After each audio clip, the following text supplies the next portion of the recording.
그 에스겔서에서 아주 중요하고도 우리가 눈여겨봐야 할 성경 구절을 한번 살펴보겠습니다. 이제 에스겔이 소명받은 이야기하고요. 또 에스겔이 환상 체험을 한 내용을 한번 살펴보겠는데, 에스겔서 1장 1절에서부터 28절의 내용입니다. 이제 1장 1절에 때는 제30년 넷째 달 5일 이었다. 그때에 내가 포로로 잡혀온 사람들과 함께 그발 강가에 있었다. 나는 하나님이 하늘을 열어 보여주신 환상을 보았다. 자, 이제 1장 1절에는 굉장히 이제 우리가 눈여겨볼 부분들이 있어요. 여기서 이제 바벨론 포로로 끌려와서 생활할 때 그때죠. 그리고 내가 나라는 표현을 썼어요. 이것은 에스겔 선지자가 직접 기록했다는 증거이기도 합니다. 대부분의 다른 데서는 에스겔 선지자에게 임한 묵시라, 나라는 이름이 아니라 에스겔이라고 하는 이름이 나오는 경우가 있다든가, 이런 경우는 다른 사람이 쓰는 이제 경우가 있거든요. 근데 이 경우는 나라는 호칭을 에스겔은 쓰고 있어요. 그래서 내가 포로로 잡혀온 사람들하고 함께 이제 바벨론에 있는 그발 강가에서 환상을 봤어요. 강가에서 환상을 봅니다. 상당히 신기하죠. 원래 이제 강이라고 하는 것은 이제 심리학에서 보면은 되게 무의식을 상징하기도 하거든요. 강이나 바다. 이제 환상을 본다는 얘기는 무의식에서 되게 이제 환상이 일어나기도 합니다만은, 이제 이 성소에서 보면은 하나님께서 하늘을 열어 보여 주셨기 때문에 이제 환상을 보는 것으로 그렇게 나옵니다. 그런데 이제 나는 하나님이 하늘을 열어 보여주신 환상을 봤다. 그래서 이 환상을 보는 예언자들은 주로 남쪽 전승인 유다 전승에 속한 예언자들이었죠. 그래서 에스겔도 유다 전승에 속한 예언자입니다. 그래서 환상을 보죠. 여호와긴 왕이 포로로 잡혀온 지 5년째가 되는 그달 5일에 여호와긴 왕 때 같이 포로로 끌려오죠. 그리고 이제 마지막 왕인 시드기야를 이제 바벨론이 이제 마지막 왕으로 세우지 않습니까? 그리고 또 이제 시드기야 왕도 역시 바벨론으로 끌려오게 됩니다. 그런데 이제 여호와긴 왕이 포로로 잡혀온 지 5년째. 그때 이제 에스겔도 여호와긴 왕과 함께 포로로 끌려오게 됩니다. 그때 이제 5년째 되는 그달 5일에 이제 환상을 보게 됩니다. 굉장히 자세하게 이제 기록이 되어 있죠. 그래서 이제 주님께서 바벨로니아라고 나왔습니다. 바벨론이라고도 부르기도 하고, 바빌론이라고도 부르기도 하고, 바빌로니아라고 부릅니다. 혹은 또 갈대아라고 부르는데, 바벨론을 갈대아라고 부르는데, 갈대아라고 부르면 우리나라 그 갈대 혹은 뭐 풀밭에서 나는 뭐 늪지대에서 나는 갈대를 의미하는 게 아닙니다. 영어의 캘디안이라 그래가지고 갈대아 사람에서 유래된 말입니다. 그 갈대아 사람들은 점을 치는 사람들을 가리켜서 주로 이제 갈대아인이라고 이제 불렀던 거죠. 이 사람들이 주로 이제 바벨론 사람들이었습니다. 그래서 주님께서 바빌로니아 땅의 그발 강가에서 부시의 아들인 에스겔 제사장에게 굉장히 자세하게 자기를 소개하고 있습니다. 부시의 아들, 또 제사장, 또 어떤 이제 사본에 보면은 부시 제사장의 아들 에스겔에게 이렇게 하죠. 부시의 아들인데 그렇게 볼 수도 있고요. 부시의 아들인 에스겔 제사장에게 특별히 말씀하셨으며 거기에서 주의 권능이 나를 사로잡았습니다. 자, 환상을 보기도 하고 주의 권능이 나를 사로잡았다는 얘기는 주의 영이 나를 사로잡았다는 의미도 됩니다. 그래서 어떤 환상 체험이기도 하고 동시에 영을 체험하기도 하는 이런 이중적인 면을 보여주기도 합니다. 그때 내가 바라보니까 북쪽에서 폭풍이 불어옵니다. 이제 바라본다는 얘기는 환상을 본다는 얘기죠. 북쪽에서 폭풍이 불어오는데 큰 구름이 밀려오고 불빛이 계속 번쩍이며 그 구름 둘레에는 광채가 나고 그 광채 한가운데서는 불 속에서 빛나는 금붙이의 광채와 같은 것이 반짝였다. 자, 이제 굉장히 그 상징적입니다. 여러분, 환상을 해석할 때 잘 보시기 바랍니다. 북쪽, 이스라엘 사람들에게 북쪽이라고 하는 것은 이방 족속이 사는 곳이라고 하는 상징성이 있어요. 왜냐하면 이스라엘 동편에는 사막이 있어요. 사막이 있기 때문에 동편 쪽에서는 이제 큰 나라들이 공격하지 못했어요. 불과 뭐 요단강 동편에 있는 나라라 해봤자 암몬이라든가 모압 족속의 그 어떤 그 소규모 국가 정도였지. 바벨론은 저 멀리 메소포타미아 지역에 있었는데 그거는 큰 그 사막, 아라비아 사막이 가로막혀 있기 때문에 바로 동쪽에서 침략할 수가 없었어요. 그래서 대부분의 적들은 저 위로 돌아서 북쪽에서부터 남쪽으로 내려갔습니다. 그러니까 이스라엘 사람들에게 북쪽이라고 하는 것은 적군이 몰려오는 곳, 적이 몰려오는 방향, 이런 의미가 있어요. 그래서 북쪽에서 폭풍이 불어온다는 얘기는 폭풍이 의미하는 건 뭐겠습니까? 한꺼번에 쓸어버리고 뭐 이제 요즘도 이제 가끔 이제 우리나라나 다른 나라에서도 그 태풍이라든가 해일이 일지 않습니까? 그 사람을 이제 한순간에 이제 그 뒤엎어버리는 이제 그런 위력이 있죠. 그래서 폭풍이 불어옵니다. 큰 구름, 불빛, 번쩍인 또 구름, 광채, 불, 금붙이 이런 것들은 대개 힘있는 세력을 암시하죠. 그런데 그 힘있는 세력은 뭐겠습니까? 바벨론을 상징하는 겁니다. 그래서 바벨론이 들어와서 이제 공격할 거라고 하는 아주 무시무시한 것을 에스겔이 환상을 통해서 보죠.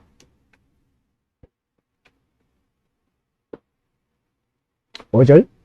그러더니 그 광채 한가운데서 네 생물의 형상이 나타납니다.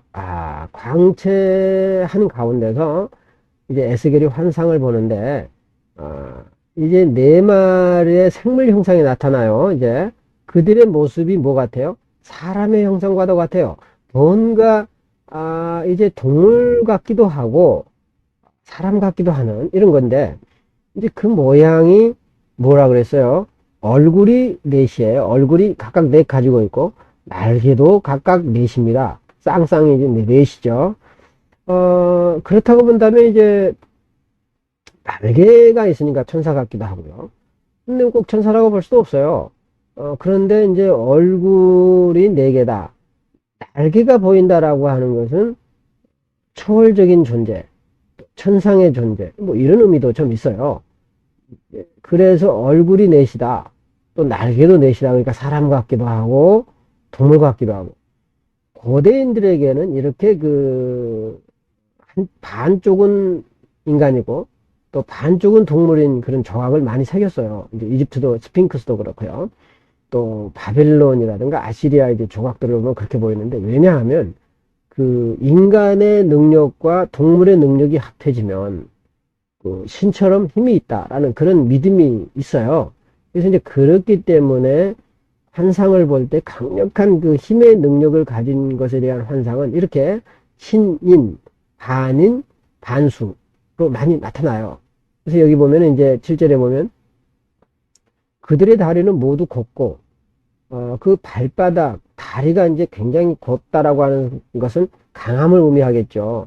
그리고 발바닥이 어쩌다고 그랬어요? 송아지 발바닥과 같고 광낸 놋과 같이 반짝거립니다. 굉장히 강함을 상징하는 거예요. 강함을. 그래서 이제 그 생물을 자세히 보니까 8절에 보니까 그 생물의 사면에 달린 날개 밑에는 또 뭐가 있습니까? 사람의 손이 있어요. 내 생물에게는 또 얼굴이 있고 날개가 있습니다. 네? 그러니까 반인 반수죠. 그래서 반쪽은 사람이고 반쪽은 동물인 그런 이제 경우로 보는 환상입니다. 그래서 이제 그들의 날개 끝은 서로 다 있었고 앞으로 나아갈 때는 몸을 돌리지 않고 각각 앞으로 걷게 나아갔습니다. 환상의 내용이 굉장히 자세하죠. 그 네 생물의 얼굴 모양은 제각기 앞쪽은 사람 얼굴, 그리고 오른쪽은 사자 얼굴, 왼쪽은 황소 얼굴, 뒤쪽은 독수리 얼굴. 자, 여러분 보십시오. 지금 동물이 몇 개 나왔습니까? 사자, 황소, 독수리가 나왔어요. 이 사자, 황소, 독수리라고 하는 것은 동물 중에서도 어때요? 굉장히 강한 동물의 왕인 사자, 그리고 황소라고 하는 것은 그 농사를 짓는데 이렇게 큰 힘을 발휘했던 굉장히 어떤 그 생산에 그 힘 있는 모습이죠. 그다음에 독수리는 공중을 제패하는 그런 이제 동물의 상징 아닙니까? 거기에다가 사람의 모습까지 보인다라고 하는 것은 이 생물이 거의 그 신에 가까운 신적인 존재만큼이나 힘이 있다라는 걸 의미하겠죠. 에스겔이 보는 이런 상징의 대상은 주로 이제 바벨론을 의미할 겁니다. 이것이 그들의 얼굴 모양이었어요. 그들의 날개는 위로 펼쳐져 있는데 두 날개로는 서로 끝을 맞대고 있고 또 두 날개로는 그들의 몸을 가리고 있었습니다. 그들은 영이 가고자 하는 곳으로 갈 때에는 각각 앞으로 곧게 나아갔습니다. 그들은 몸을 돌리지 않고 또 앞으로 나아갔습니다. 또 그 생물들의 모양은 마치 활활 타는 숯불이나 횃불과 같아 보였습니다. 그 불은 그 생물들 사이를 오가며 빛을 냈고 불 속에서는 번개가 튀어나오고 있습니다.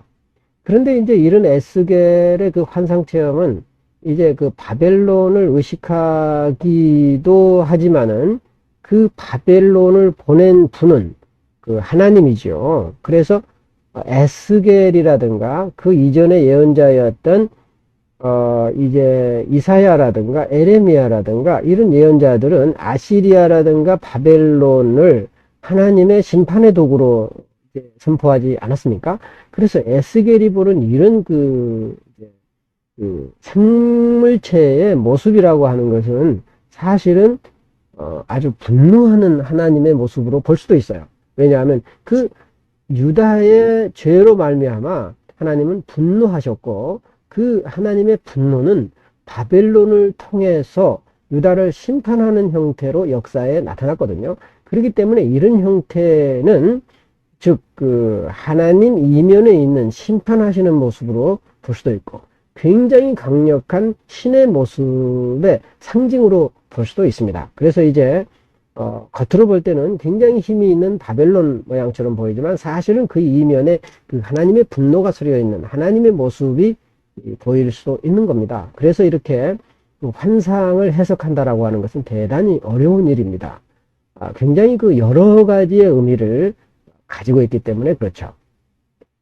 그래서 이제 그 날개로 몸을 가린다라고 하는 것은 그 신의 모습을 보일 수 없는 거죠. 그래서 늘 이렇게 몸을 가리는 식으로 많이 나오지 않습니까? 이사야 6장에서도 보면은 이제 그런 그 환상처럼에서 나옵니다. 그들은 영이 가고자 하는 곳으로 갈 때는 각각 앞으로 곧게 나가고요. 또 그들은 몸을 돌리지 않고 앞으로 나갑니다. 그 생물들의 모양은 마치 활활 타는 숯불, 또 횃불과 같아 보입니다. 대개 이 숯불이나 횃불, 불이라고 하는 것은 되게 신적인 속성이 있어요. 그래서 그 불은 생물들 사이를 오가며 또 빛을 냈고 불 속에서는 번개가 튀어나오는데 번개와 뭐 불과 빛이라고 하는 것은 대개 이렇게 신적인 속성을 의미하기도 하죠. 그래서 그 생물들은 이쪽 저쪽으로 번개처럼 빠르게 달렸습니다. 번개처럼.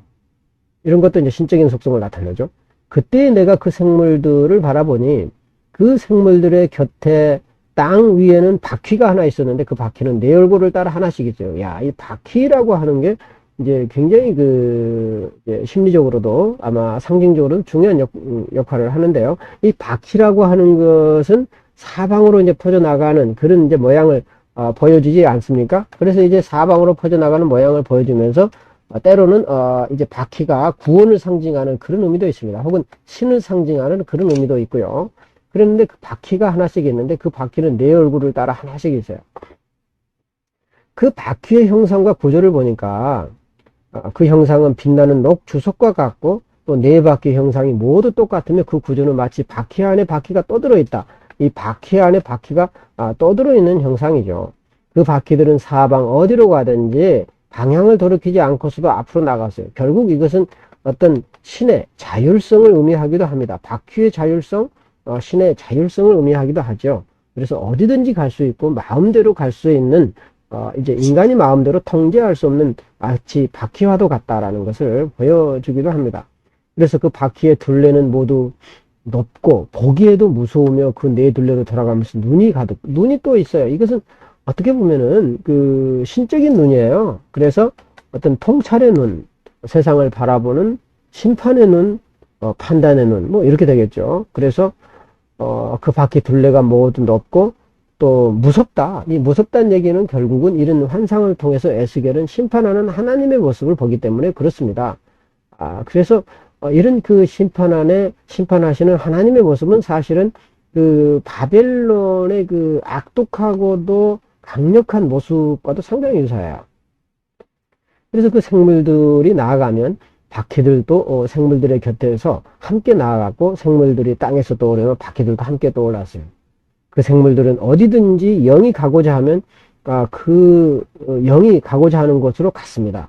결국은 그 영이 이제 서서히 어떻게 보면 여기까지는 이제 그 하나님의 혹은 신의 정체가 드러나지 않았어요. 근데 여기서부터는 이제 정체가 드러나기 시작하는데, 이것은 영이라는 표현으로 나옵니다. 영이 가고자 하면 그 생물들은 갔다. 결국은 생물과 영은 이제 한 고리로 묶어졌다는 거죠. 그 영이 가고자 하는 곳으로 갔습니다. 바퀴들도 생물, 영, 바퀴 거의 이제 하나의 개념 속에 있습니다. 바퀴들도 그들과 함께 떠올랐는데 생물들의 영이 바퀴 속에 들어있다. 생물들의 영이 바퀴 속에 들어있다 그랬죠. 그래서 이 바퀴라고 하는 것은 제가 아까 말씀드렸듯이 어떤 이제 신을 상징하기도 하고 구원을 상징하기도 하는 그런 이제 의미가 있다고 그랬습니다. 생물들이 나아가면 그 바퀴들도 나아갔고, 생물들이 멈추어 서 있으면 바퀴들도 멈추어 서 있었습니다. 또 생물들이 땅에서 떠오르면 바퀴도 그들과 똑같이 떠올랐는데, 생물들의 영이 바퀴들 속에 있었기 때문이다. 그래서 거의 지금 같은 내용이 지금 20절하고 21절이 반복돼서 나왔던 얘기. 이 반복이라고 하는 것은 강조하기 위해서 나오기도 하죠. 그 생물들의 머리 위에는 창공 모양의 덮개와 같은 것이 있는데 수정과 같은 빛을 내서 보기에 심히 두려웠다. 생물들 위에 이제 그 빛을 내고요. 또 두려워요. 그래서 신의 존재는 두렵죠. 그리고 그 생물들은 머리 위에서 펼쳐져 있는 거예요. 그런데 창공 모양의 덮개 밑에는 그 생물들이 펼친 날개가 서로 맞닿아 있었습니다. 이쪽 생물들이 두 날개로 자기의 몸을 가리고 있고, 저쪽 생물들도 두 날개로 자기의 몸을 가리고 있었습니다. 또 몸을 가리는 현상, 이것이 이제 소위 이제 신이 스스로 자기를 드러내지 않는 하나의 방법으로도 이제 비춰지기도 합니다. 그들이 움직일 때는 나는 그들이 날개치는 소리를 듣죠. 그 소리는 마치 힘찬 뭐예요? 물소리. 또 전능하신 분의 천둥소리. 이제 전능하신 분이라고 하는 언제 구체적인 어떤 신의 속성이 나오기 시작해요. 전능하신 분의 천둥소리. 전능하신 분의 천둥소리가 갖고 떠드는 소리, 곧 군인들의 함성소리.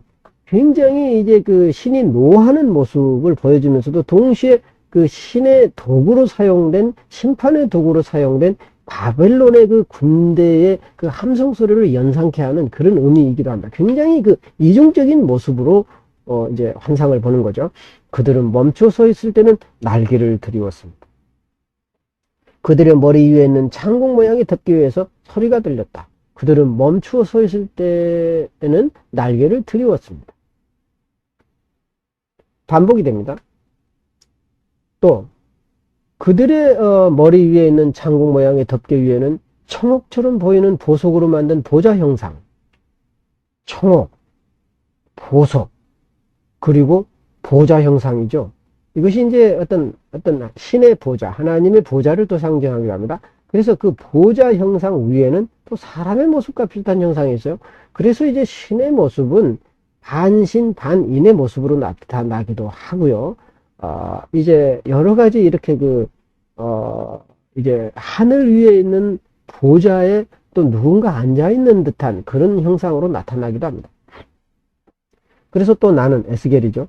그의 허리처럼 보이는 그 위쪽에서 금부치의 광채와 같은 것이 또 불꽃처럼 안팎으로 그를 둘러싼 것을 보았는데, 그의 허리처럼 보이는 그 아래쪽에서도 나는 불꽃과 같은 모양을 보았다. 이렇게 그는 광채로 둘러싸여 있었다. 불꽃, 광채가 계속 광채 반복되고 있습니다. 벌써 27절 안에도 불꽃이 2번 나왔고요. 또 광채가 2번 나왔지 않습니까? 하나님의 영광, 신의 영광을 이렇게 광채로 드러나기로 하죠.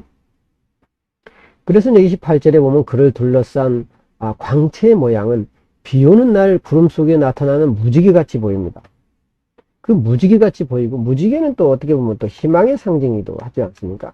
또 이제 구원의 상징이기도 하고, 새로운 시대를 또 예고하는 그런 의미이기도 하고요. 여러 가지 의미가 있습니다. 그것은 주의 영광이 나타난 모양과 같다. 자, 마지막 28절에서 그동안 27절까지 해놓은 결론이 이제 28절에 나옵니다.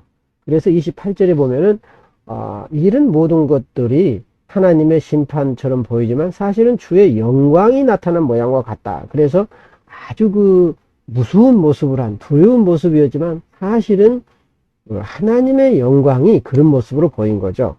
그러니까 이제 심판하시는 하나님, 무서운 하나님, 두려운 하나님, 그리고 그 모습은 마치 당시 전 세계를 제패했던 어떤 바벨론의 어떤 신적인 신과도 비슷한 그런 그 모양을 이중적으로 보여주는 듯한 내용입니다. 그래서 그 모습을 보고 나는 얼굴에 땅을 대고 엎드렸다. 그때 말씀하시는 이의 음성을 내가 이제 들었다. 그래가지고서 이제 그 에스겔이 하나님의 말씀을 듣기 전에 본 환상에 대해서 쭉 소개하고 있습니다.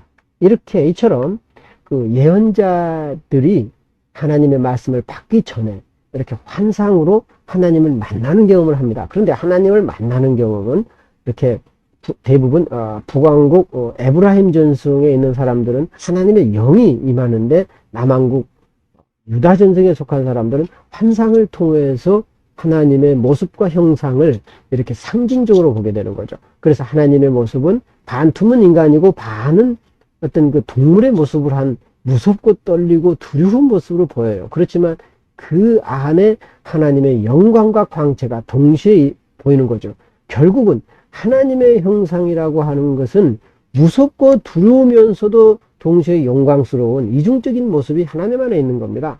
한없이 자비롭고 사랑스러울 때는 우리에게 친근하게 오시는 하나님이지만, 어떤 하나님의 심판이 도래할 때는 아주 무서운 모습으로, 두려운 모습으로 오게 된다는 거죠. 그래서 에스겔 선지자는 하나님의 말씀을 받기 전에 이렇게 하나님의 대극성, 즉 극과 극의 모습을 체험했습니다. 이미. 그러면서 아하, 하나님께서 보여주는 이 심판이라고 하는 것은 이제 구원으로 가는 하나의 과정이다. 결국 심판은 구원이고 구원은 심판이라고 하는 이렇게 동전의 양면성과 같은 하나님의 모습, 하나님의 어떤 좋은 면과 어떤 그 무시무시한 면을 동시에 체험하고 있는 굉장히 귀한 종교적인 체험이고 신앙적인 체험입니다. 근데 오늘날 많은 사람들은 하나님의 어떤 사랑의 면, 편안한 면만 생각했지 심판하는 면 혹은 그 엄숙한 면, 두려운 면은 생각하기 싫어하죠.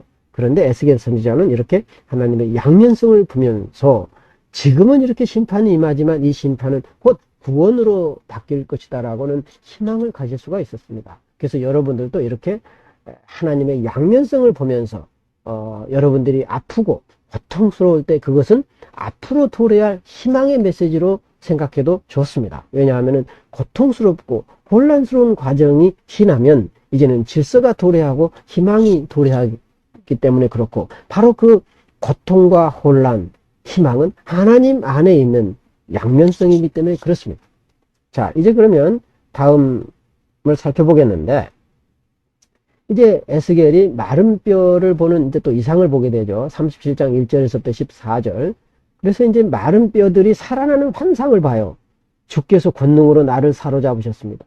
주의 영이 나를 데리고 나가서 골짜기 한가운데 나를 내려놓으셨습니다. 그런데 그곳에는 뭐예요? 뼈들이 가득히 있어요.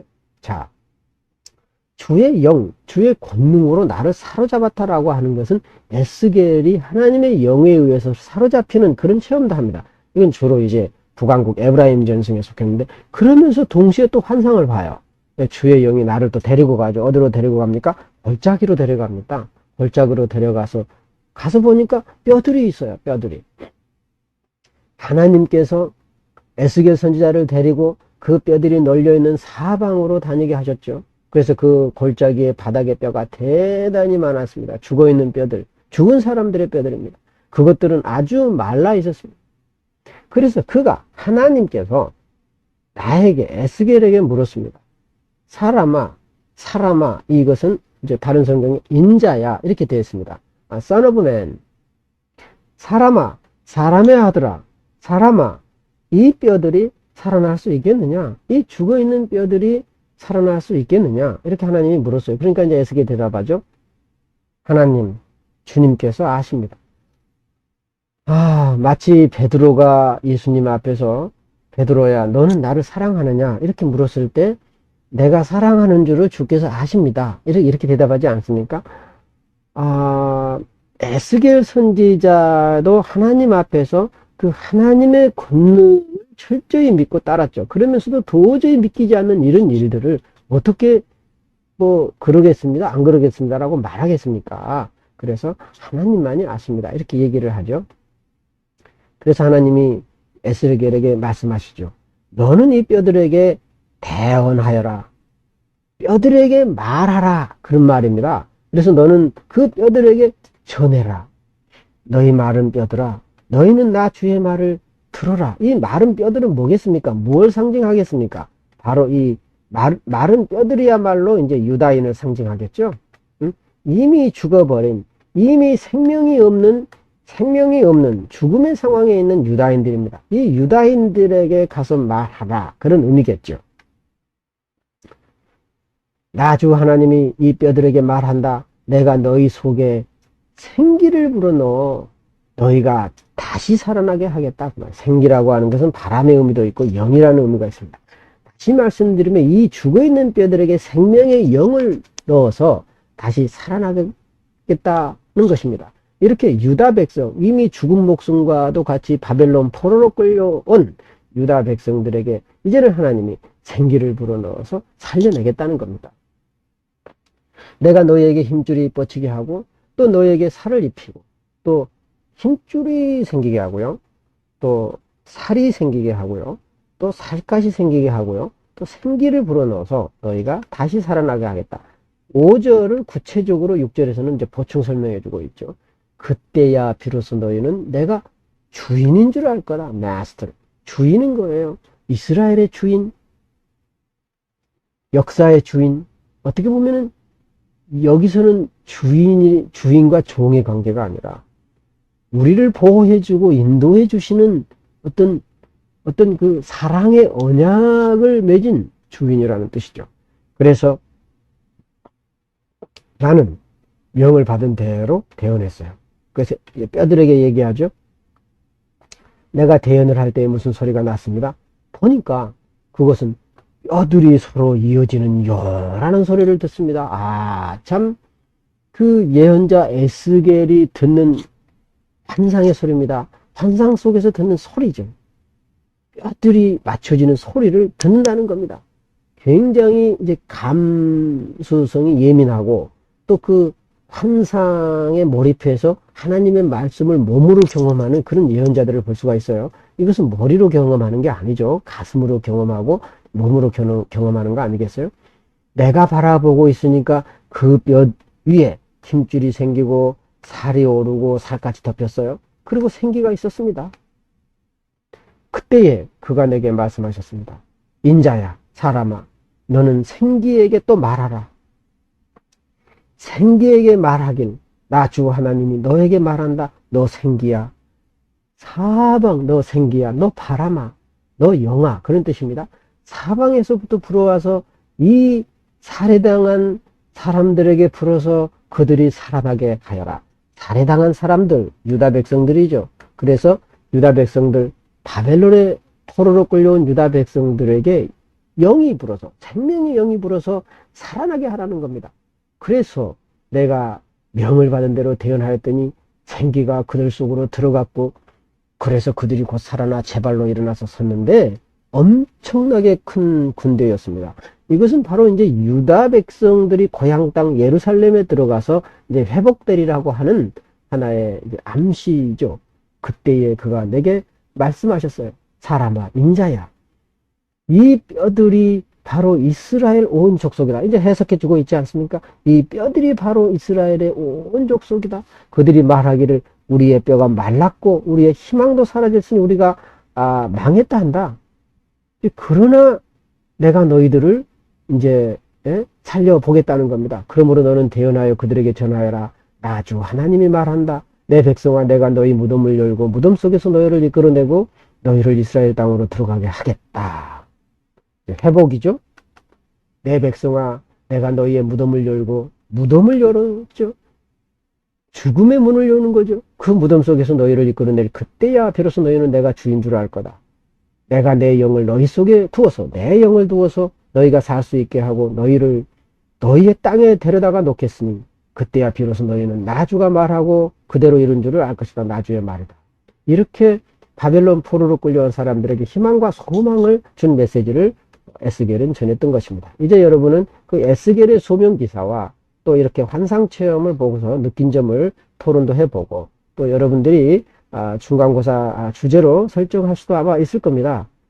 이제 중간고사나 기말고사로 설정할 수 있겠죠. 이제 중간고사가 지났다면. 그래서 여러분들이 이런 성경의 내용을 명상하면서 생각해보고 느낀 점들을 적어보고 하는 것은 굉장히 유용할 것입니다. 그러면 여러분 그동안 수고했고요. 또 다음에 뵙겠습니다.